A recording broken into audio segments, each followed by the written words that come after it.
नमस्कार सभी को। आज मैं आपके सामने chapter 3 class 9th atoms and molecules लेकर आया हूँ।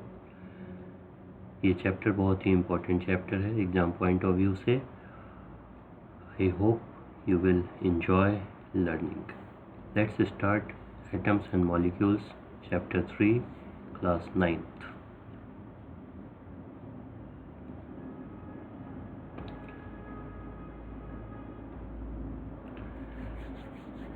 The first concept is laws of chemical combination। Laws of chemical combination के अंदर में पहला लॉ आता है law of conservation of mass. बहुत ही बेसिक लॉ है ये, law of conservation of mass. States that mass can neither be created nor destroyed in a chemical reaction. This means that during a chemical reaction, the sum of the masses of the reactants and products remain unchanged. The law of conservation of mass ये कहता है कि chemical reaction में मास destroy नहीं होता है, create भी नहीं होता है। यानी कि जो रिएक्टेंट का मास होगा जो कि लेफ़्ट साइड में होता है और जो प्रोडक्ट का मास होता है जो राइट साइड में होता है किसी भी केमिकल इक्वेशन में, वो सेम रहता है before the reaction and after the reaction. तो इसी बात को हम इस एक्टिविटी से समझने की कोशिश करेंगे कि रिएक्टेंट और प्रोडक्ट का मास सेम कैसे रहता है। So let's see the activity. Take some sodium sulphate solution in a conical flask. यहाँ पे आप कोनिकल फ्लास्क देख सकते हैं। तो कह रहा है कि एक कोनिकल फ्लास्क में आप सोडियम सल्फेट सॉल्यूशन लीजिए and some barium chloride solution in an ignition tube. इसमें आप देख सकते हैं कि इग्निशन ट्यूब है। इग्निशन ट्यूब के अंदर में बेरियम क्लोराइड सॉल्यूशन है। Hang the ignition tube in the flask by a thread and put a cork on the flask. तो एक कॉर्क की मदद से इग्निशन ट्यूब को हैंग करना है, यानी लटका देना है with the help of a thread. Find the mass of the flask on a balance. यहाँ पे देखिए बैलेंस पे इसका मास लिया जा रहा है barium chloride and sodium sulphate. इसका मास यहाँ पे आ रहा है 300.23 gram. Then tilt the flask. Flask को हम थोड़ा सा टिल्ट करेंगे। A chemical reaction takes place and sodium chloride and barium sulphate are formed. तो जैसे ही हम इसे टिल्ट करेंगे फ्लास्क को, तो एक केमिकल रिएक्शन होगा और केमिकल रिएक्शन के बाद sodium chloride and barium sulphate बन जाएंगे। तो सबसे पहले barium chloride and sodium sulphate बनेंगे।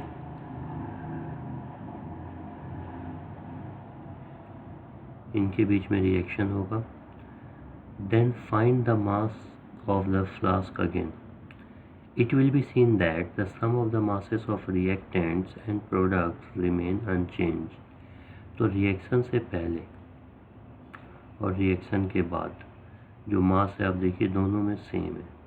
सबसे पहले बेरियम क्लोराइड और सोडियम सल्फेट, अभी रिएक्शन नहीं हुआ था तो मास इनका 300.23 ग्राम था।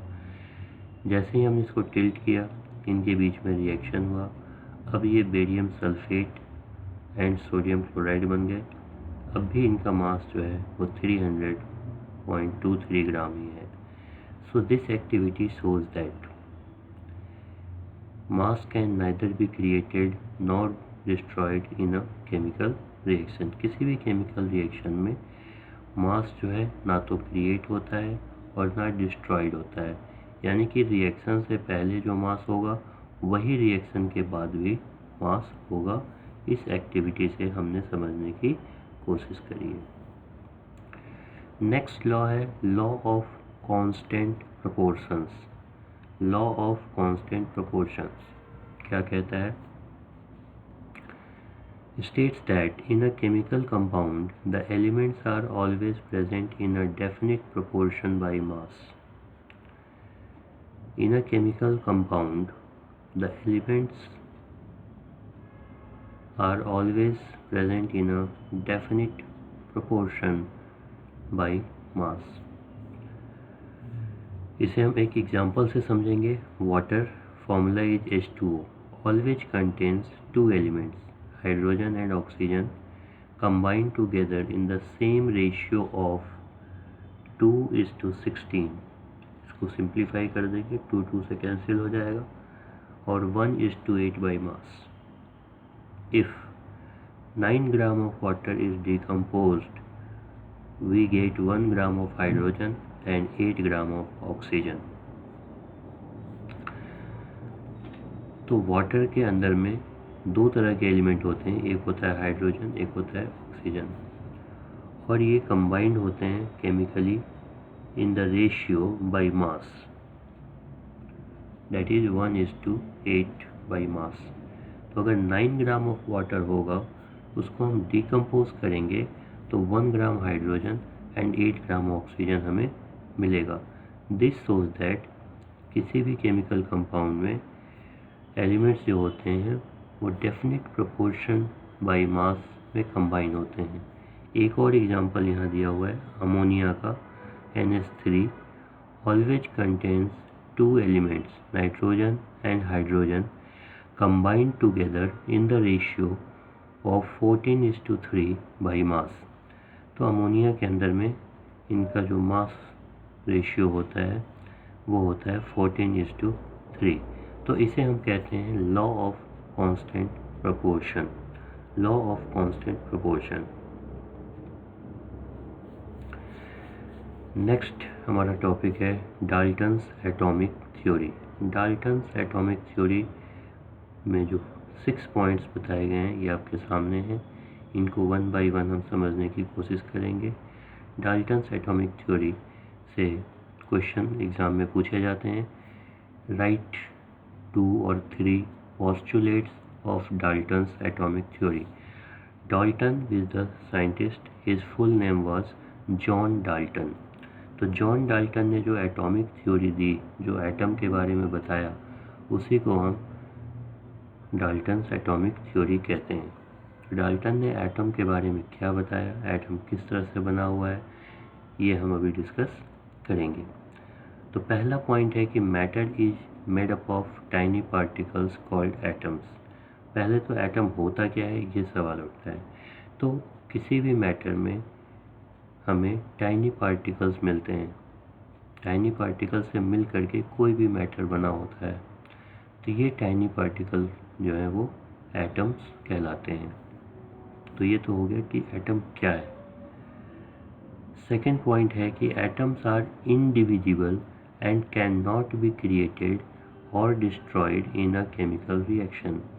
एटम्स जो होते हैं वो इनडिविजिबल होते हैं, यानी वो डिवाइड नहीं होते हैं, फर्दर डिवाइड नहीं होते हैं, और ना ये क्रिएट होते हैं ना ये डिस्ट्रॉयड होते हैं इन a chemical reaction.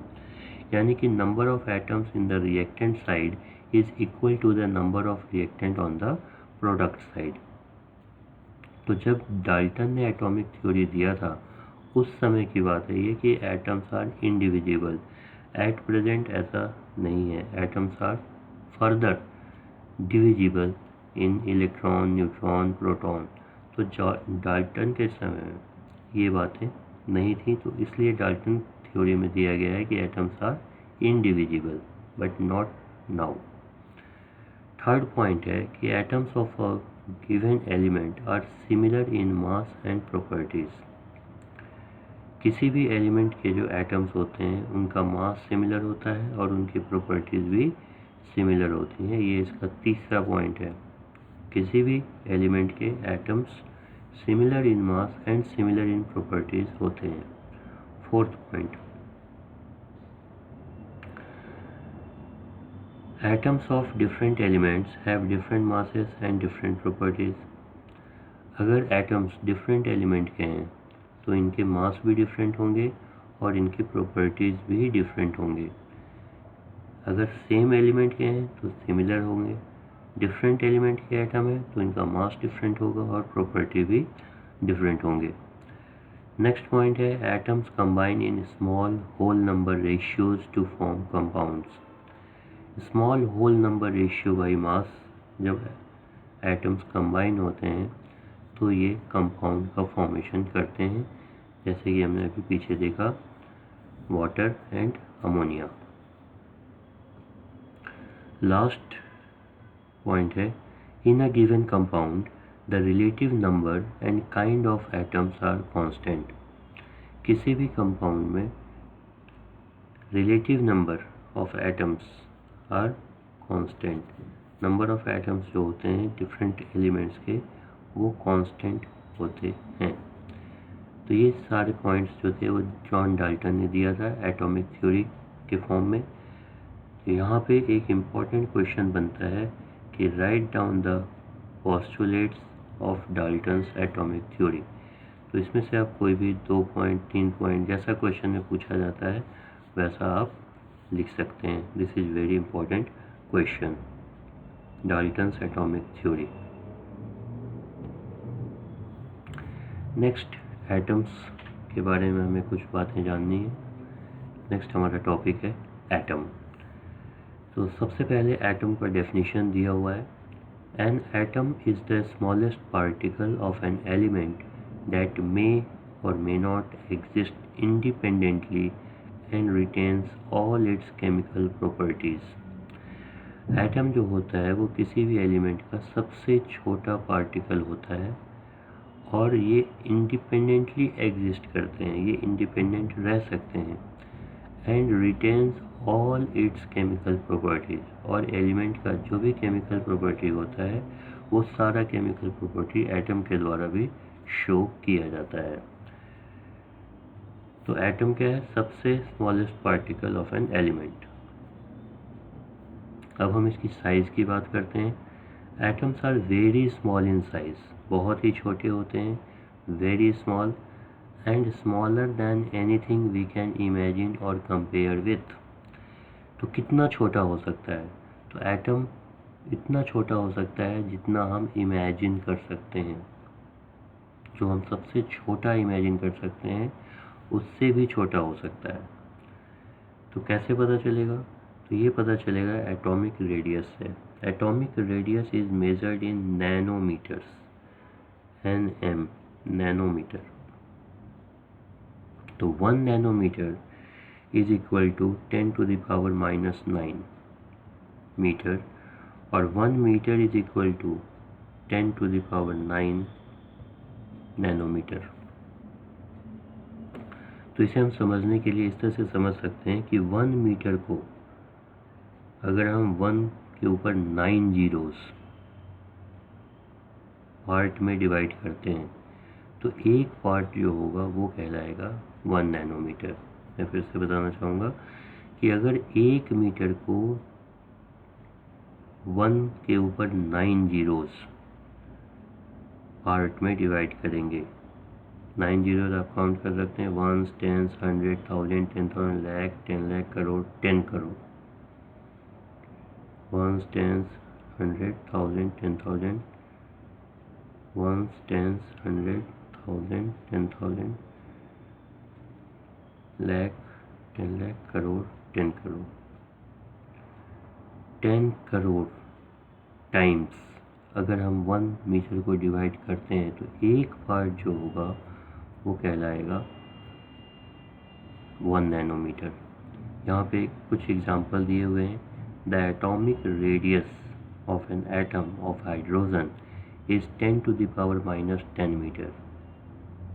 The radius of a molecule of water is 10⁻⁹ metre. Hydrogen का एटॉमिक रेडियस होता है 10⁻⁻10 मीटर और radius of molecule of water होता है 10⁻⁹ मीटर। तो ये कुछ बातें हमने देखी एटम के बारे में, एटम का साइज़ के बारे में और एटम होता कैसे है। यहाँ पे कुछ पिक्चर्स में आप देख सकते हैं किस तरह से कंबाइंड होते हैं। ये नाइट्रोजन मॉलिक्यूल है, ये ऑक्सीजन मॉलिक्यूल है, ये कार्बन डाइऑक्साइड मॉलिक्यूल है, C और C के साथ 2 O। ये हीलियम है, ये हाइड्रोजन मॉलिक्यूल है, ये मीथेन मॉलिक्यूल है, ये एलिमेंट्स हैं atoms of krypton, xenon, neon, argon. तो इस तरह से स्ट्रक्चर्स ड्रॉ किए जाते हैं।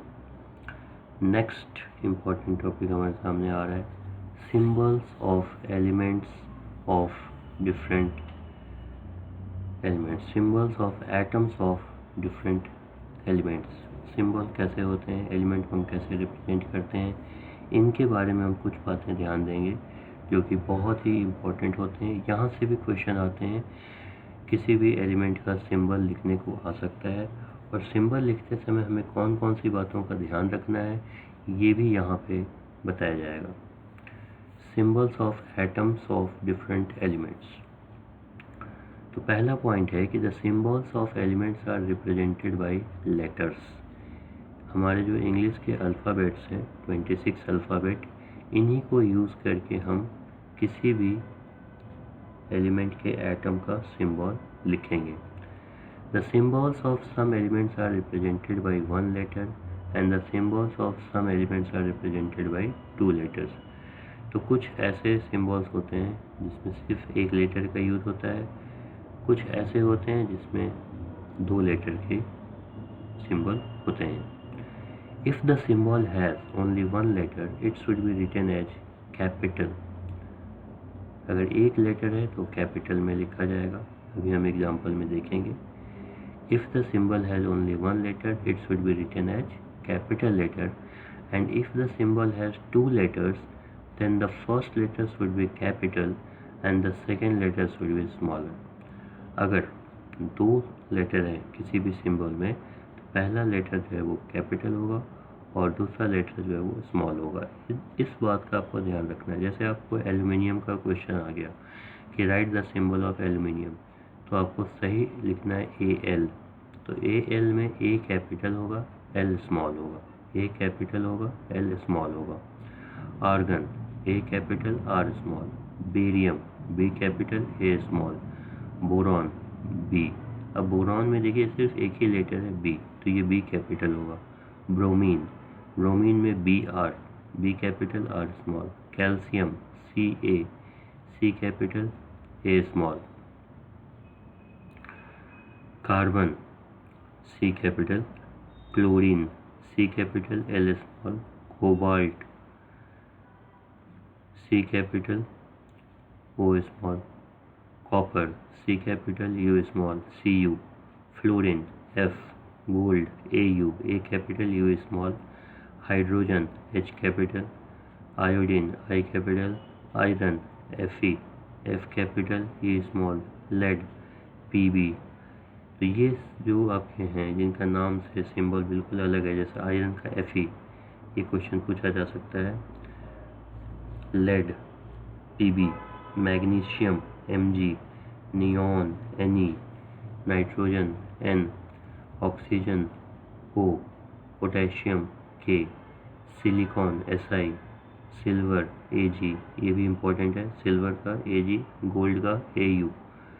Sodium Na।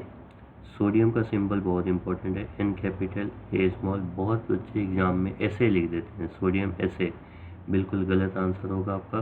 सोडियम का जो सिंबल होता है वो Na होता है, N कैपिटल, A स्मॉल, इस बात का ध्यान रखेंगे। Sulphur S capital. Uranium U capital. Zinc Zn, Z capital, N small. तो ये कुछ बातें हुई हमारी symbols of atoms of different element, और इनको लिखते समय हमें क्या ध्यान रखना है, किन बातों का ध्यान रखना है। जैसे अगर आपने सोडियम में N स्मॉल, A स्मॉल लिख दिया तो आपका आंसर गलत माना जाएगा। मैग्नीशियम में M स्मॉल, G स्मॉल लिख दिया तो गलत माना जाएगा। जब भी दो लेटर आते हैं तो एक कैपिटल होगा, पहला कैपिटल होगा, दूसरा स्मॉल होगा, इस बात का ध्यान रखना है। और अगर सिंबल में एक ही लेटर है तो वो कैपिटल में रहेगा। तो इन सिंबल्स को आपको याद करना है और प्रैक्टिस करना है लिखने का, और जो इम्पोर्टेंट बताए गए हैं उसको बार बार लिख करके प्रैक्टिस करना है। Next, this is very important topic, atomic mass. Atomic mass क्या होता है, किसी भी एटम का हम मास कैसे कैलकुलेट करते हैं या मास होता क्या है, ये हमें जानना है। तो एटॉमिक मास टॉपिक को बहुत ही अच्छे से अगर आपने समझ लिया तो आपको हमेशा याद रहेगा, नहीं तो हमेशा आपको कंफ्यूजन रहेगा। Since atoms are very small in size, its mass is very small and determining its mass is very difficult. So the mass of an atom is compared with the mass of a standard atom. तो यहाँ पे क्या कह रहा है, किसी भी element के एटम का मास निकालना बहुत ही डिफ़िकल्ट काम होता है, क्योंकि एटम जो होते हैं बहुत छोटे होते हैं। तो बहुत ही छोटे एटम का मास हम कैसे निकालेंगे, ये बहुत ही मुश्किल टास्क है। तो इसके लिए इन्होंने एक स्टैंडर्ड एटम लिया और बाकी जितने भी एटम थे उससे उसको कंपेयर करते थे। एक एटम को स्टैंडर्ड एटम डिक्लेयर किया गया और उसी एटम से, एटम के मास से बाकी के मास को कंपेयर किया जाता है। तो जिस एटम को स्टैंडर्ड एटम के रूप में लिया गया वो था carbon 12, C12 atom. The atom which is considered as a standard atom for comparing the masses of other atoms is C12. Atom whose atomic mass is 12 U. U means atomic mass unit.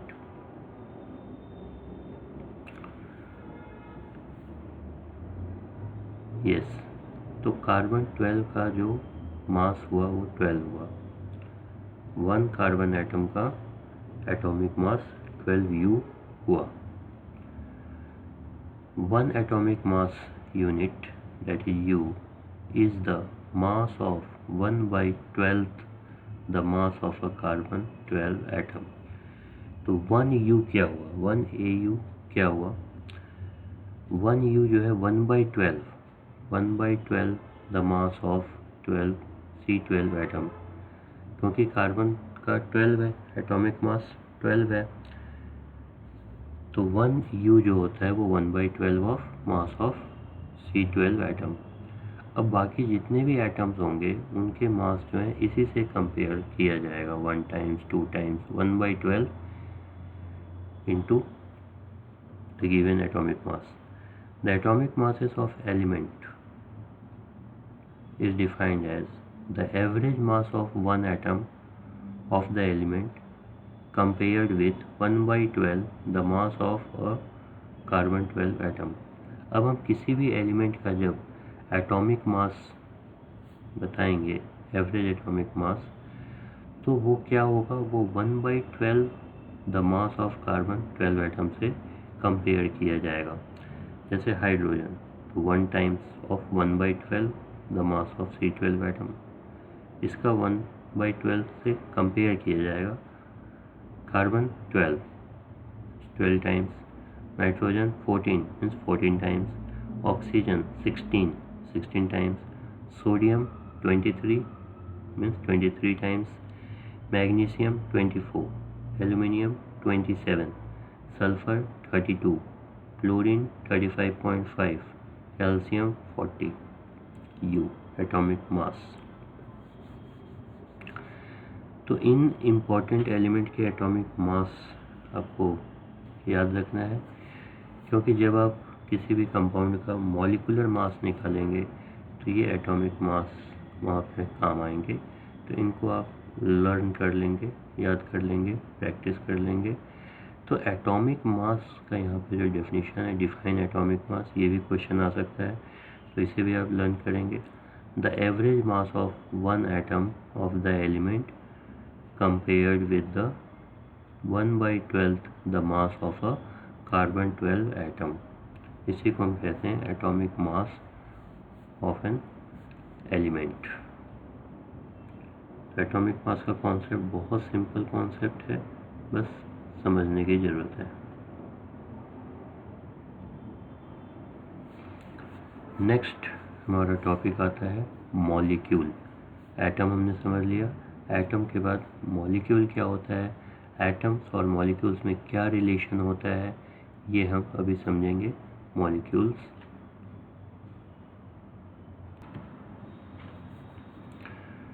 So what is molecule? A molecule is the smallest particle of an element or compound which exists independently and shows all properties of that substance. तो यहाँ पे molecule जो है वो element का भी हो सकता है और कंपाउंड का भी हो सकता है, राइट। लेकिन एटम्स जो होते हैं वो सिर्फ और सिर्फ एलिमेंट के होते हैं, ये डिफरेंस हमें समझना है। एटम्स सिर्फ एलिमेंट के स्मॉलेस्ट पार्टिकल होते हैं और मॉलिक्यूल एलिमेंट के स्मॉलेस्ट पार्टिकल हो सकते हैं एंड कंपाउंड के भी, विच एग्जिस्ट इंडिपेंडेंटली। ये सबसे इम्पोर्टेंट बात है, इंडिपेंडेंट एग्जिस्टेंस होता है इनका, स्वतंत्र रूप से ये रह सकते हैं and shows all the properties of that substance. Compound का कभी एटम नहीं होता है, एटम सिर्फ एलिमेंट का होगा और मॉलिक्यूल जो होता है वो एलिमेंट का भी होता है। Molecule of hydrogen, atom of hydrogen, molecule of oxygen, atom of oxygen, इस तरह से हम कह सकते हैं। And molecule of water, molecule of sodium chloride, right, molecule of copper sulphate, इस तरह से मॉलिक्यूल होते हैं। A molecule is a group of 2 or more elements that are held together by attractive forces। Molecule क्या होते हैं? 2 या 2 से अधिक एलिमेंट का ग्रुप होता है और ये एक साथ रहते हैं और इनके बीच में फोर्स ऑफ अट्रैक्शन होता है। Atoms of the same element और different elements can join together to form molecules. Same element के भी एटम्स ज्वाइन हो सकते हैं और मॉलिक्यूल बना सकते हैं और डिफरेंट एलिमेंट्स के भी मॉलिक्यूल्स बनते हैं अगर एटम्स ज्वाइन होते हैं तो यहाँ पे आप फिगर में देख सकते हैं molecule of nitrogen, molecule of oxygen, molecule of carbon dioxide, molecule of, this is atom of argon, atom of neon, atom of krypton, atom of xenon, this is molecule of methane, atom of helium, molecule of hydrogen.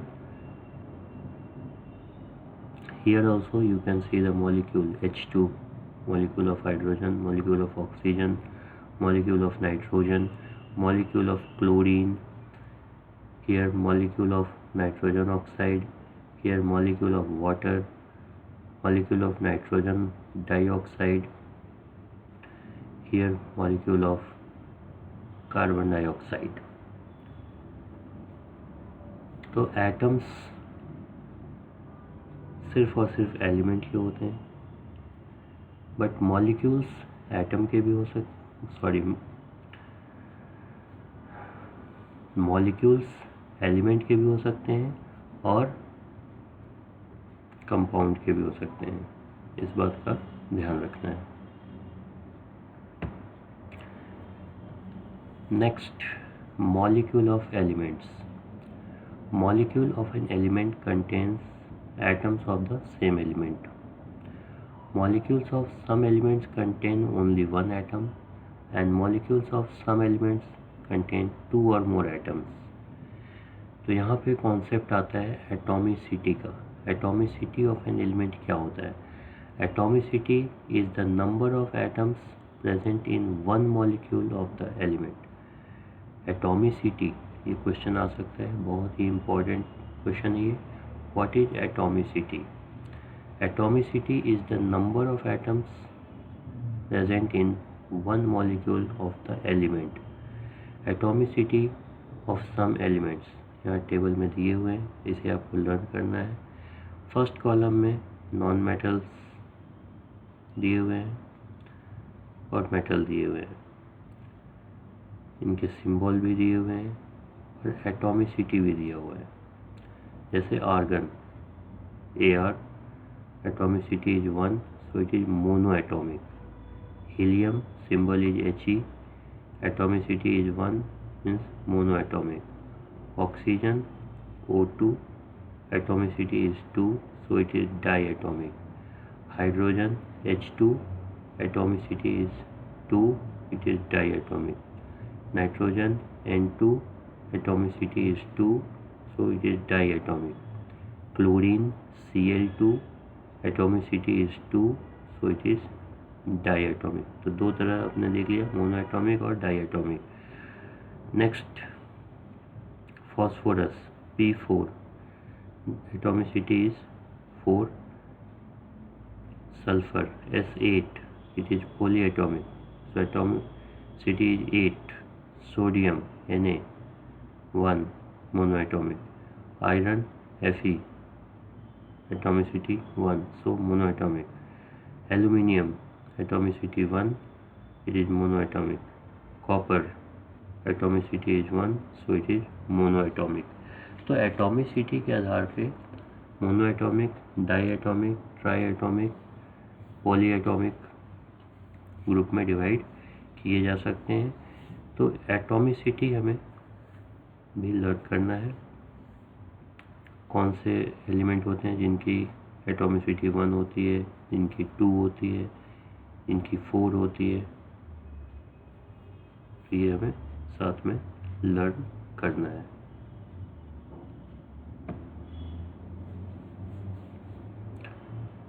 Next important topic है molecule of compounds. Molecule of a compound contains atoms of 2 or more different types of element. Compound कैसे बनते हैं? जब 2 or more different elements के atoms chemically combined होते हैं तो molecules बनते हैं कंपाउंड के. तो यहाँ पे कुछ कॉमन कंपाउंड दिया गया है, कंबाइनिंग एलिमेंट दिया गया है और number of atoms of each element दिया गया है. तो यहाँ पे सबसे पहले है common water. Formula is H2O, combining element hydrogen and oxygen. Number of atoms 2 hydrogen 1 oxygen. Ammonia NH3, combining elements nitrogen hydrogen, nitrogen 1 3 hydrogen. Next is carbon dioxide CO2, combining element carbon oxygen. Number of atoms 1 carbon 2 oxygen. Next is hydrochloric acid. Formula is HCl, combining elements hydrogen chlorine. Number of atoms in each element 1 hydrogen 1 chlorine. Nitric acid HNO3, combining element hydrogen nitrogen oxygen. Number of atoms of each element 1 hydrogen 1 nitrogen 3 oxygen HNO3. Nitric acid, very important. Sulfuric acid H2SO4, combining elements hydrogen sulfur oxygen. 2 atoms of hydrogen 1 atom of sulfur and 4 atoms of oxygen. तो इस तरह से compound का formation होता है. जब different elements के atoms combine होते हैं तो कंपाउंड फॉर्म होते हैं और कंपाउंड के हमेशा मॉलिक्यूल बनते हैं, molecules of compound. Next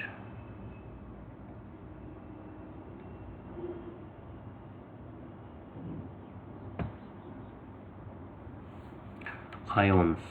ions क्या होते हैं और वैलेंसी क्या होती है, ये हम यहाँ पर डिस्कस करेंगे. Compounds containing metal and non metal element contain charged particles called ions. So in simple term we can say that ions are charged particles. So it is found in compounds containing metals and non-metal and they form compounds. So an ion is a charged particle having positive or negative charge. A positively charged ion is called cation and negatively charged ion is called as anion. Cation and anion, positive and negative. So ion is a positively or negatively charged particle. Next is valency. What is valency? Valency is the combining capacity of an element. Combining capacity of an element. तो यहाँ पे कुछ common ion दिए गए हैं, इनके symbol दिए गए हैं. तो सबसे पहले है सोडियम Na+, यानी इसकी वैलेंसी +1। पोटेशियम K+, पोटेशियम का सिंबल बहुत इंपॉर्टेंट है, potassium K+, valency 1। Silver Ag+, valency +1। Copper Cu+, means valency 1। Magnesium Mg2 positive, means valency is 2+। Calcium Ca2 positive, valency is +2। Zinc Zn2+, valency is +2। Iron Fe2 positive, valency is 2। Copper 2, its valency is +2। aluminium Al3+, valency is +3।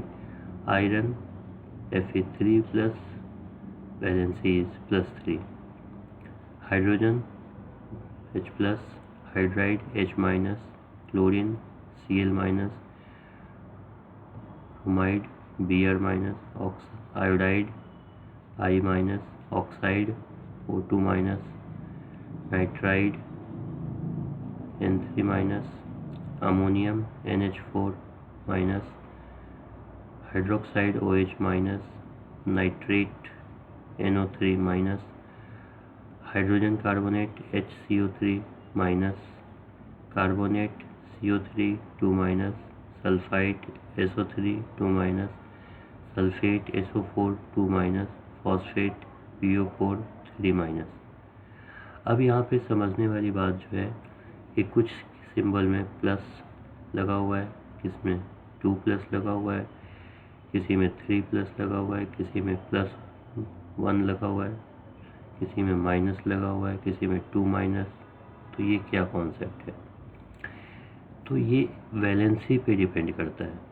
जैसे for example sodium Na+, यानी कि sodium की जो valency है वो +1 है, यानी कि वो 1 इलेक्ट्रॉन डोनेट कर सकता है, क्योंकि सोडियम का एटॉमिक नंबर 11 होता है, इलेक्ट्रॉनिक कन्फिग्रेशन 281 होता है, तो आउटर मोस्ट सेल में 1 इलेक्ट्रॉन है, तो ये 1 इलेक्ट्रॉन डोनेट कर सकता है। उसी तरह से क्लोरीन देखिए, क्लोराइड जो है Cl- है, यानी कि इसकी वैलेंसी भी 1 है लेकिन -1 है, यानी कि वो 1 गेन करेगा, 1 एक्सेप्ट करेगा।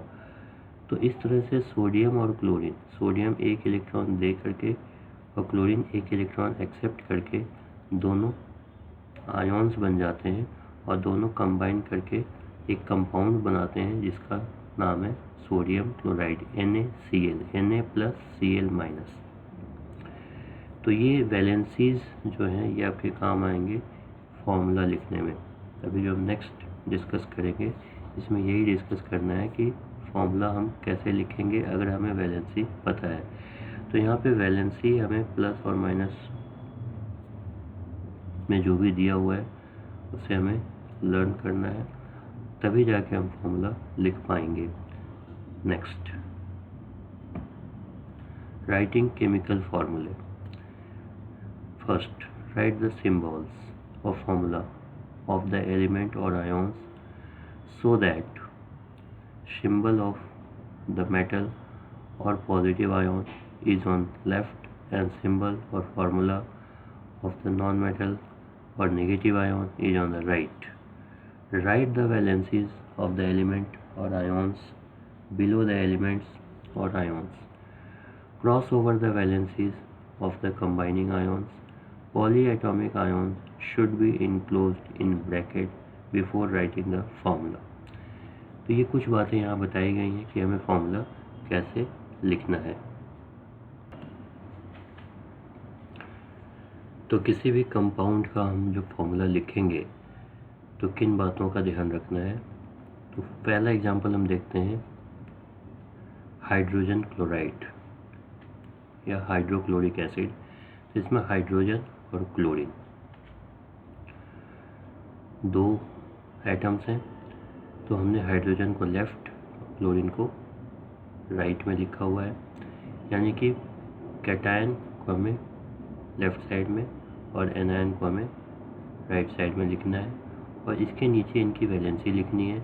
तो हाइड्रोजन की वैलेंसी 1 होती है और क्लोरीन की वैलेंसी भी 1 होती है। अंतर क्या होता है? हाइड्रोजन का +1 और क्लोरीन का -1। अब इनकी वैलेंसी एक्सचेंज हो जाती है, यानी कि हाइड्रोजन की वैलेंसी क्लोरीन के ऊपर आ जाएगी और क्लोरीन की वैलेंसी हाइड्रोजन के ऊपर आ जाएगी और कंपाउंड बन जाएगा HCl, हाइड्रोक्लोरिक एसिड या hydrogen chloride.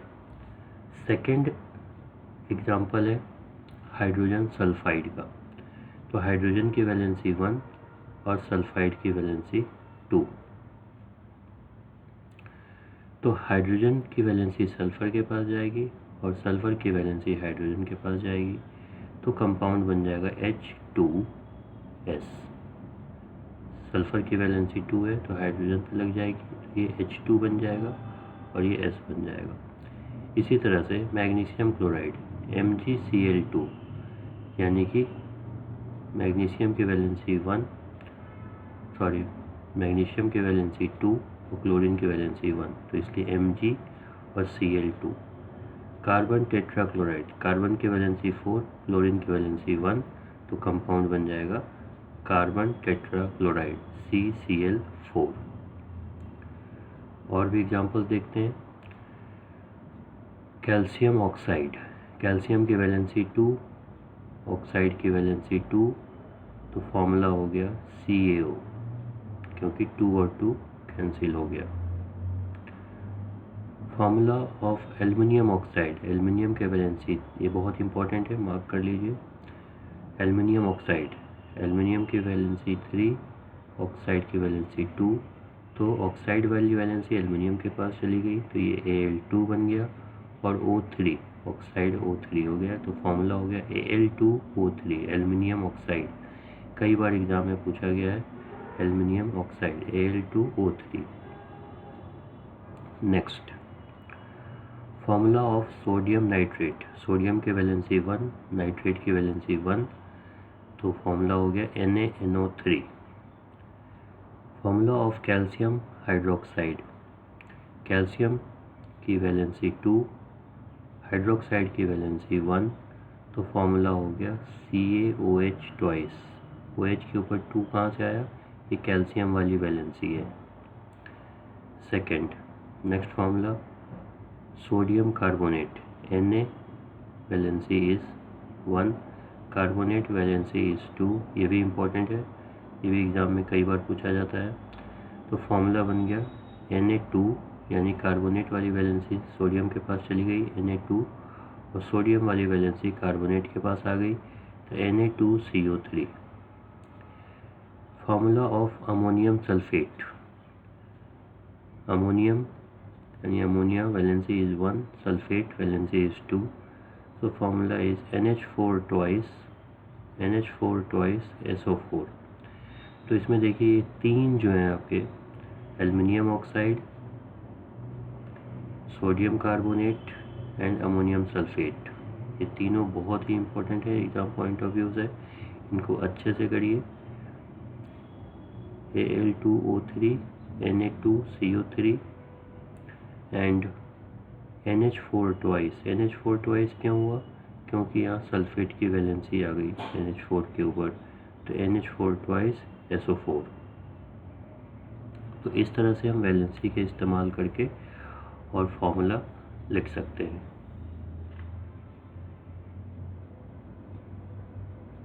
Next,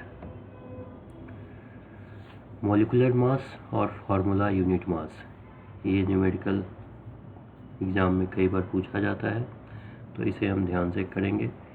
molecular mass या फार्मूला यूनिट मास का सबसे पहले हम डेफिनेशन देखते हैं। The molecular mass of a substance is the sum of the atomic masses of all the atoms in a molecule of the substance. Molecular mass is expressed in atomic mass unit, that is U। इसका formula U है। तो किसी भी substance के molecule में जितने भी atoms present हैं उनके मास का सम कहलाता है मॉलिक्यूलर मास या फार्मूला यूनिट मास। तो यहाँ पे एक एग्जांपल दिया गया है, molecular mass of water calculate करना है। तो atomic mass of hydrogen 1U, atomic mass of oxygen 16U। अब मॉलिकुलर मास निकालेंगे H2O, यानी 2 हाइड्रोजन 1 × 2 प्लस 1 ऑक्सीजन,